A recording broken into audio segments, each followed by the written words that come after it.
আসসালামু আলাইকুম ওয়া রাহমাতুল্লাহি ওয়া বারাকাতুহু। পবিত্র কোরআন শিক্ষা ক্লাসের অনুশীলনী ক্লাস আমরা করছি প্রিয় বন্ধুরা। আজকের ক্লাসে আমরা শিখব সূরা আল কুরাইশ।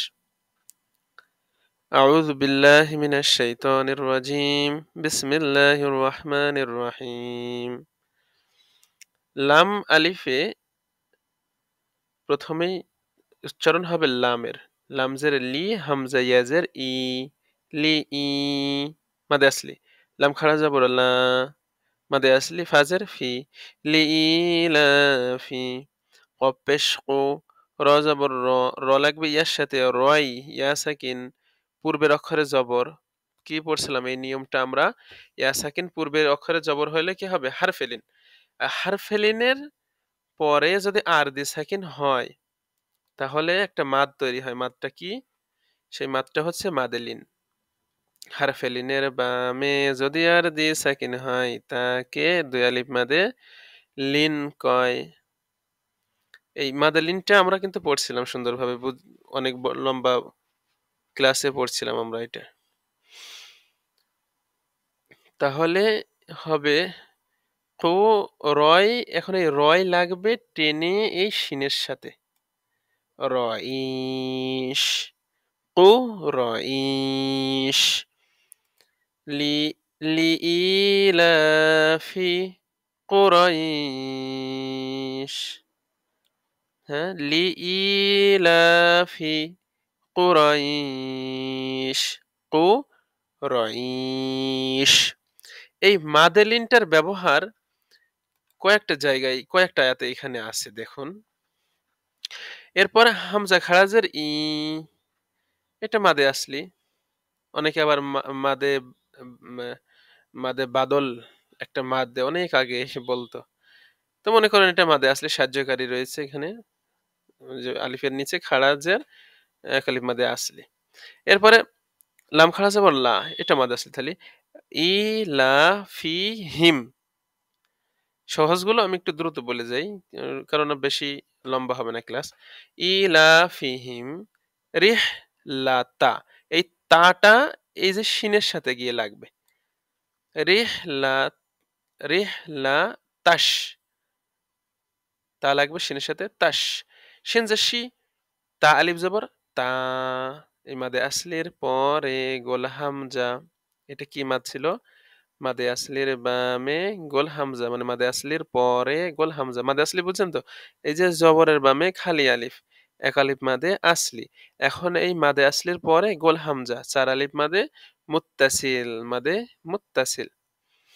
রিহ লা তাস শি।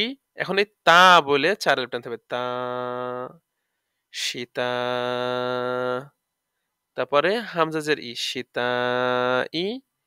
এরপরে ওয়া জবর ওয়া, ওয়া লাগবে সদের সাথে, ওয়াস, ওয়াস। সদ জবর স, স লাগবে ইয়ার সাথে, ছয়। এই যে ইয়া সাকিন আবার আগের অক্ষরে জবর, হারফেলিন। ইয়া সাকিন ডাইনে জবর হারফেলিন, ওয়া সাকিন ডাইনে জবর হারফেলিন। তো এই দুইটা হচ্ছে হারফেলিন। এই দুইটা কিন্তু চিনতে হবে যে ইয়া সাকিন তার পূর্বের অক্ষরে জবর হবে, ওয়াও এরাম সাকিন থাকবে তার পূর্বের অক্ষরে জবর হবে। এমনটা হইলেই তার নাম হচ্ছে হারফেলিন। এখন হারফেলিনের বামে যদি আরদি সাকিন হয়, এই যে এখানে আরদি সাকিন হয়েছে, এই যে দম ফেলিবার জায়গা, দম ফেলিবার জায়গায় এই যে জের আছে, তো জের আছে দম ফেলালে আরদি সাকিন হয়ে যায়। এইগুলোই কিন্তু নিয়ম। এই নিয়মগুলো না জানার কারণেই কিন্তু আমাদের অনেকের ভুল যায় কোরআন পড়তে। তো এইগুলো আমাদেরকে জানতে হবে। এই কারণে অনুশীলনী ক্লাস ভালোভাবে করার দরকার এবং অনেক বেশি, বেশি অনুশীলন করার দরকার। অনেকে ৪-৫ পারা, ১০ পারা পর্যন্ত অনুশীলনী করে, শোনান। এটাও খুবই ভালো। অনুশীলন করতে হবে বেশি। তাহলে মাদগুলো, নিয়মগুলো সব আস্তে, আস্তে মুখস্থ হয়ে যাবে। তখন সামনে আর ভুল যাবে না। ভুল হবে না, ভুলেও যাবেন না। তাহলে ওয়া লাগবে ছয়ের সাথে, ওয়া ছয়, ছ লাগবে সাথে ছয়। এখন ছয়টা টেনে এই ফার সাথে লাগাতে হবে। তাহলে ছয় লাগবে ফায়ের সাথে, কি হবে? ছয়ফ, ওয়া ছয়ফ। ঠিক আছে? রিহলাতাশ, শীতাই, ওয়াস-সয়ীফ শীত এবং গ্রীষ্মের। ইলাফিহিম রিহলাতাশ শিতাই ওয়াস-সয়ীফ। সয়ীফ বলে ২ আলিফ টান, ঠিক আছে? ফা লাগবে লামের সাথে ফাল, ইয়া জবর ইয়া, ইয়া লাগবে আইনের সাথে ইয়া, ফাল ইয়া। বা পেশ বু, দাল ওয়া পেশ দু, এক আলিফ টান, কারণ পেশের বামে ওয়াও সাকিন, এক আলিফ মাদে আসলি। ফাল ইয়া বুদু, ফাল ইয়া বুদু। দেখছেন, ইয়া ইয়া এবং আইনের সাথে এভাবে হবে ইয়া, ঠিক আছে? এভাবে একটু ঠেকাইতে হবে, ইয়া ভিতরে লইতে হবে। ফাল ইয়া বুদু রব্বা। হা খাড়া জবর হা, জাল জবর দা, দা লাগবে আমার সাথে দাল, হা দাল। বা লাগবে ইয়ার সাথে বাই, এই বাই ইয়া সাকিন, দেখছেন ইয়া সাকিন পূর্বের অক্ষরে জবর। হারফেলিন, হারফেলিনের পরে আবার এই যে আরদি সাকিন, মানে মনে মনে ধরা সাকিন, দম ফেলিবার জায়গা জের আছে, আরদি সাকিন। এখন হারফেলিনের বামে যদি আরদি সাকিন হয় তাকে দুই আলিফ মাদে লিন কয়। তাহলে বাই লাগবে, তার সাথে বাইত, বাইত, ঠিক আছে? ফালইয়াবুদু রব্বা হাযাল বাইত, হাযাল বাইত, ঠিক আছে? হামজা জবর আ, আ লাগবে লামের সাথে, আল লাম জবর লা, আল্লাযী, আল্লাহ, জাল ইয়াজের জি, আল্লাযী। এখানে এই আলিফের উপরে জবর ধরে পড়তে হবে আল, আ লাগবে লামের সাথে আল, লাম জবর লা, জাল ইয়াজের জি, আল্লাযী। হামজা জবর আ, আ লাগবে তর সাথে আত, আত, ত সাকিনে কলকলা, প্রতিধ্বনি সৃষ্টি করে কলকলা, আত। আল্লাযী, আত, আইন জবর আ, মিম জবর মা, আমা, হামিম পেশ হুম, আত আমাহুম, আল্লাযী আত আমাহুম, আত আমাহুম। হুম বলে একটু গুণা করে, মিম সাকিনে ঈদগাম, মিমে করলে ঈদগাম, ঠিক আছে? এখানে কিন্তু মিম সাকিনে, এই যে এই হুডা লাগবে এই মিমের সাথে, এই হুটা এই মিমকে বাদ দিয়ে লাগবে হচ্ছে এই মিমের। আমরা শিখছিলাম যে সাকিনের থেকে তাসদিদের পাওয়ার বেশি। তো সাকিন এবং তাসদিদ পাশাপাশি থাকলে অক্ষরের উচ্চারণটা গিয়ে, পূর্বের অক্ষর উচ্চারণটা গিয়ে সবসময় তাসদিদে লাগবে। এটা এই এই ধারণাটা আপনাদেরকে ক্লিয়ার থাকতে হবে। এই ধরনের আগের, পূর্বের অক্ষরে রয়েছে সাকিন আর পরের অক্ষরে রয়েছে তাসদিদ। তো সবসময় সাকিন অক্ষরকে না লাগিয়ে আমাদের অক্ষর উচ্চারণ করে লাগাইতে হবে তাসদিদের অক্ষরে, সাকিন বাদ। এইটাই মনে রাখলে সহজ হবে। তো এখন মিমের উপরে তাসদিদ থাকলে গুণনা, তো হামিম পেশ হুম। এখানে তাজবিদের যে নিয়ম সেটা হলো মিম সাকিনের ঈদগাম, মিমে করবে ঈদগাম। বোঝানোর জন্য আমি এই আপনাদেরকে বোঝানোর এদিক সেদিক থেকে বলছি বোঝানোর জন্য। তো আসল পড়াটা হলো মিম সাকিনের ঈদগাম, মিমে করলো ঈদগাম। আতামাহুম, মিম জের মিমি লাগবে নুনের সাথে, মিং নুন সাকিনের ইকফা, জিমে করলো ইকফা। বুঝতে পারছেন? এই যে মিম সাকিনের, এই সরি নুন সাকিনের ইকফা, ইকফা কেন? এই যে নুন সাকিনের পরে জিম, জিমটা তো ইকফার অক্ষরের মধ্যে আছে, ওই যে 15টা অক্ষরের মধ্যে তাসা জিম দাল, তাসা জিম দাল ওখানে তো রয়ে গেছে না ইকফার মধ্যে। আর ইকফার গোপন করতে হবে, তো মিন না হয়ে হবে মিং। তো আতামাহুম মিং জু, এই জু, জিম ওয়া পেশ জু, পেশের বামে ওয়াও সাকিন, এক আলিফ মাদে আসলি, মাদে আসলির পরে দম ফেলালে, এখানে যদি দম ফেলায় তাহলে হবে এখানে আইনের উপরে সাকিন হবে, আর দিয়ে সাকিন। যদি দম ফেলান তাহলে হবে মিং জু, এই জু টেনে এই আইনে ঠেকাইতে হবে, ৩ আলিফ টেনে জু।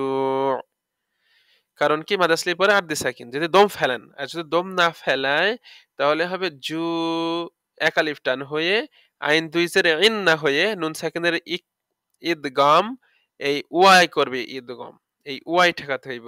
আইন জের আইন দুই জের ইন হওয়ার কথা ছিল কিন্তু ইন না হয়ে এই আইন জের ই টেনে এই লাগবে ওয়ার সাথে ইউ, জু ইউ, জুইউ ওয়া আমানাহুম মিন খাউফ। এখানেও কিন্তু মাদে লিন। এখানে ওয়া সাকিন, পূর্বের অক্ষরে জবর, হারফে লিন, হারফে লিনের খ লাগবে সাথে খাও। এই খাও লাগবে ফায়ের সাথে খাউফ। খাও লাগবে ফায়ের সাথে খাউফ, কারণ দুই জের আছে, দম ফেলালে পরে আরদি সাকিন হয়ে যায়। তো আসুন আমরা এইটা আমরা একটু আলোচনা করি।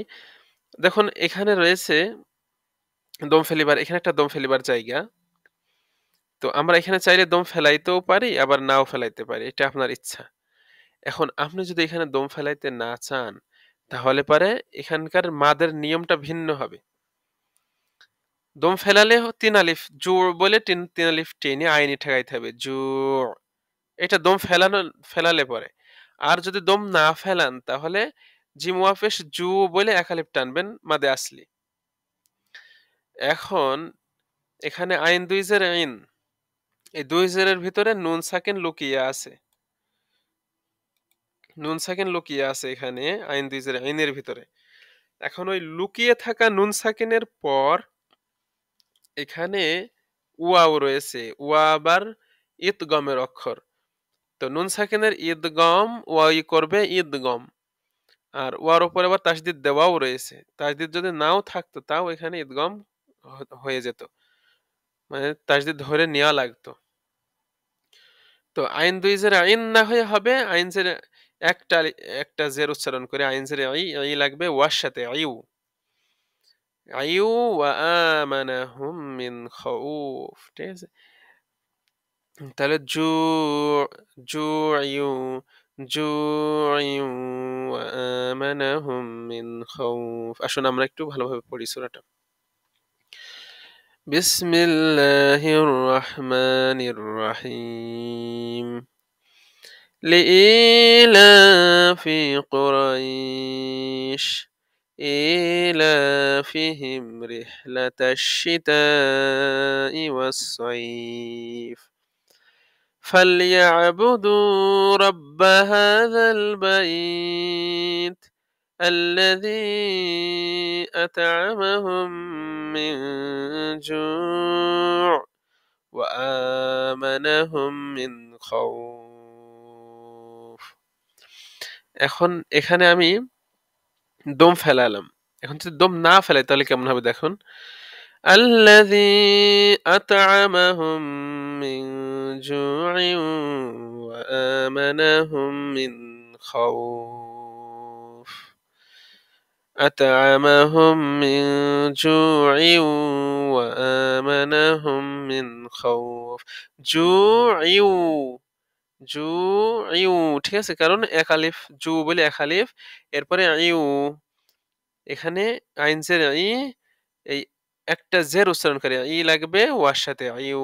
এটাই হলো ঈদগাম, নুন সাকিনের ঈদগাম। এখানে লুকিয়ে এর ভিতরে নুন সাকিন আছে না, নুন সাকিনের ঈদগাম এই ওয়াই করবে ঈদগাম।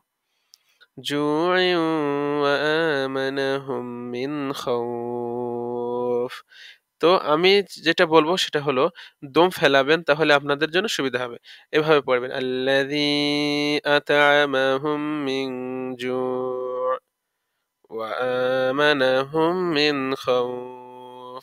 এভাবে সহজ না? আল্লাযী আত'আমাহুম মিন জু' ওয়া আমানাহুম মিন খাউফ। আশা করছি সূরা আল কুরাইশ আপনারা সুন্দরভাবে শিখেছেন। প্রিয় বন্ধুরা, আমরা কয়েকটি ক্লাস এভাবে অনুশীলন করে যাব। আহ, এতে করে আমাদের তাজভিদগুলো আরো ভালোভাবে বোঝা হবে আমাদের ভিতরে। আমরা ভুলবো না কখনোই তাজভিদগুলো। সেই জন্যই আমি এই অনুশীলনী ক্লাসগুলো আবার শুরু করেছি। তা না হলে ওই যে নুনে কুতনি আমরা শিখছিলাম ওই পর্যন্তই রেখে দিতাম, কিন্তু আহ, যদি আমরা অনুশীলন না করি তাহলে আমাদের তো বিষয়গুলো আমরা ভালোভাবে বুঝতে পারবো না। এই কারণে আমরা ডাইরেক্ট সূরা থেকে, আরো সুন্দর সুন্দর সূরা সামনে রয়েছে ওইগুলো থেকে আমরা প্র্যাকটিস এভাবে করব, তাহলে তাজভিদগুলো আমরা ভালোভাবে বুঝতে পারবো। জাযাকাল্লাহু খাইর। দেখা হবে পরবর্তী ক্লাসে।